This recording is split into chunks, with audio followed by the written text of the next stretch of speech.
Radio city पर मेरा नाम है अखिल और ये है सिटी की रामलीला।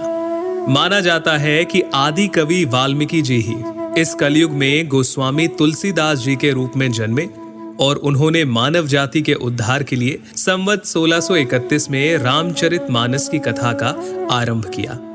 गोस्वामी जी स्वयं कहते हैं कि 4 वेद, 18 पुराण और सभी शास्त्रों को पढ़ने का फल आपको रामचरितमानस से मिल जाता है।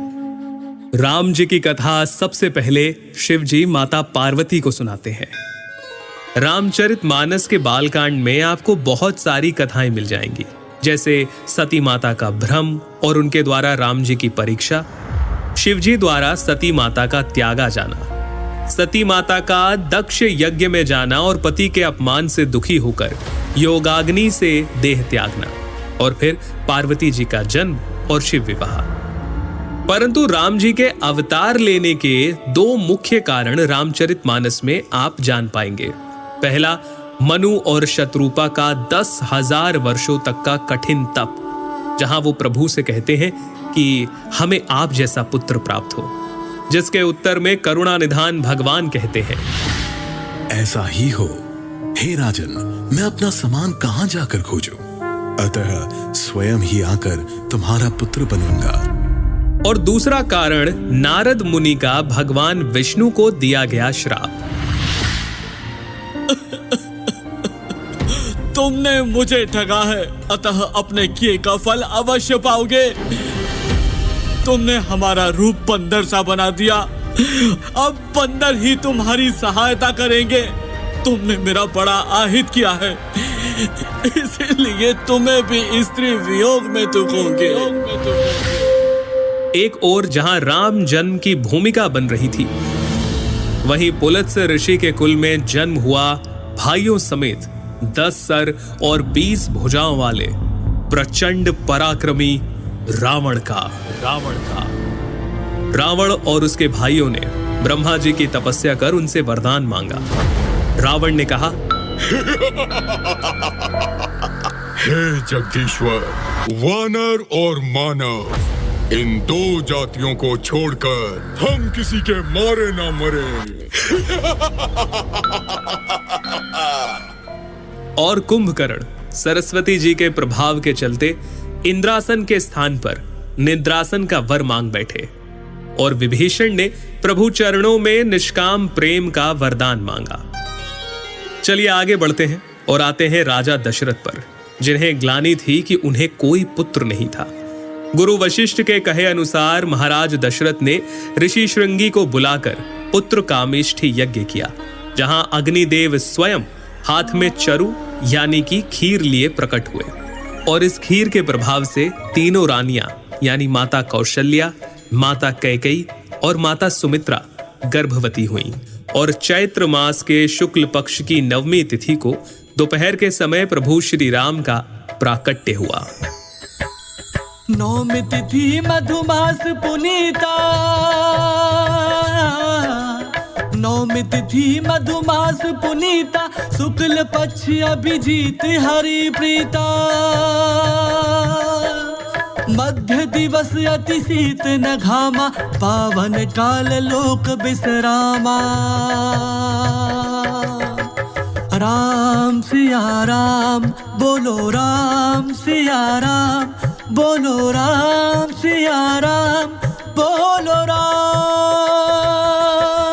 इसके आगे क्या क्या हुआ, प्रभु ने क्या क्या लीलाएं की, हम आपको जरूर बताएंगे, लेकिन उसके लिए सुनते रहिए। रामचरितमानस में लिखते हैं कि नाना प्रकार से रामचंद्र जी के अवतार हुए और 100 करोड़ से ज्यादा रामायण है। रेडियो सिटी पर सिटी की रामलीला में एक बार फिर से मैं आपका स्वागत करता हूं। राम जी के जन्म के समय पृथ्वी पर राक्षसों का हाहाकार था। वो हर जगह उपद्रव मचाते और मुनियों का यज्ञ भंग कर देते। इस समय गाधी ऋषि के पुत्र विश्वामित्र को यह विचार आया कि ये भगवान के बिना नहीं मरेंगे, और यही विचार लिए वो पहुंचे महाराज दशरथ के पास। दशरथ जी अपने सुकुमार पुत्र राम को भेजना तो नहीं चाहते थे, लेकिन वशिष्ठ जी के समझाने पर उन्होंने राम और लक्ष्मण को विश्वामित्र जी के साथ भेज दिया।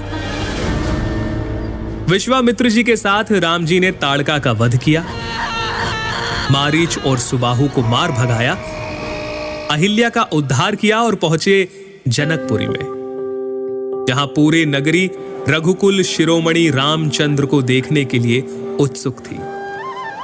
जनकपुरी में प्रवास के समय गुरु की आज्ञा से दोनों भाई पुष्प वाटिका पहुंचे, जहां उनकी भेंट हुई माता सीता से।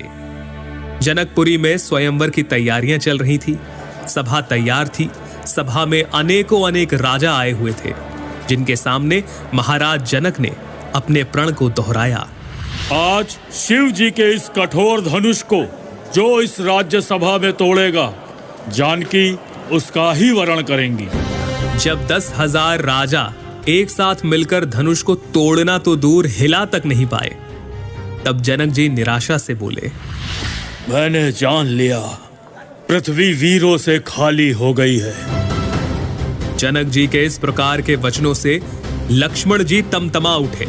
उनकी भौहें टेढ़ी हो गई, उनके नेत्र क्रोध से लाल हो गए। भैया, आपकी आज्ञा पाऊं तो ब्रह्मांड को गेंद की तरह उठा लूं, सुमेरु पर्वत को मूली की तरह तोड़ दूं। फिर ये धनुष क्या चीज है? तब विश्वामित्र की आज्ञा पर भगवान श्री राम धनुष की ओर बढ़ चले। धनुष के समीप पहुंचकर उन्होंने मन ही मन गुरुओं को, अपने पितरों को और भगवान शिव को प्रणाम करते हुए फुर्ती से धनुष को लिया, चढ़ाया और तोड़ दिया। लेत चढ़ावत खेचत गाढ़े,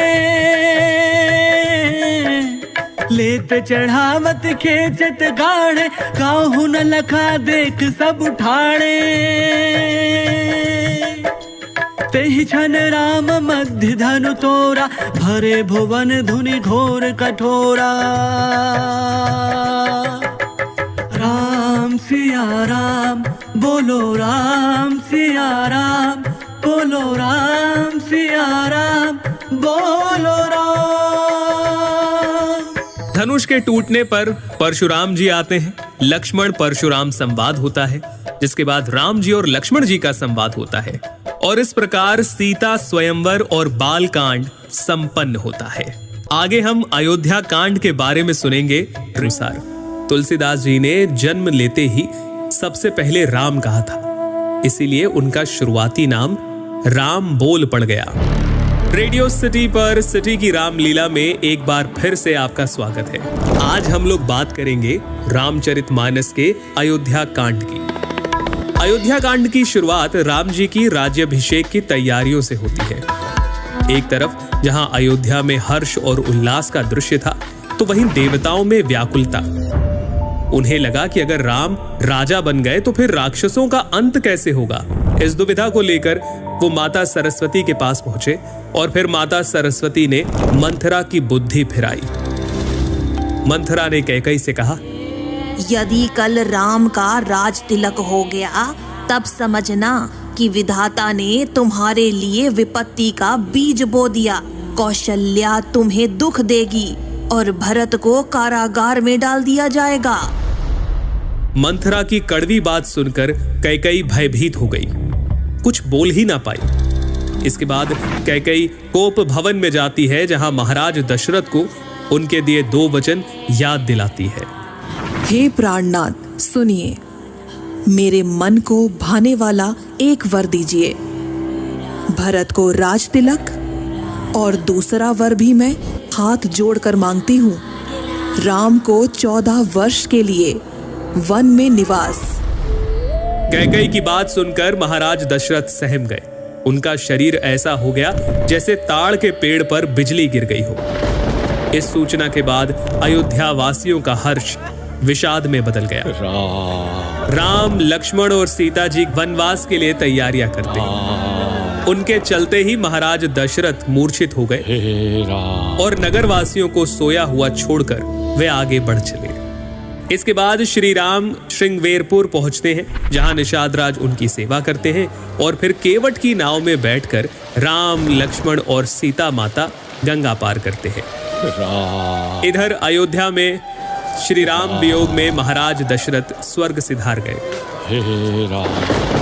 और अयोध्या में वापस आकर जब भरत जी को सारे घटनाक्रम का पता चलता है तो उनके सारे अंग क्रोध की अग्नि में जलने लगते हैं। अपनी तूने सारे कुल का नाश कर दिया। यदि तेरी इतनी ही बुरी रुचि थी तो मुझे जन्म लेते ही मार क्यों नहीं दिया?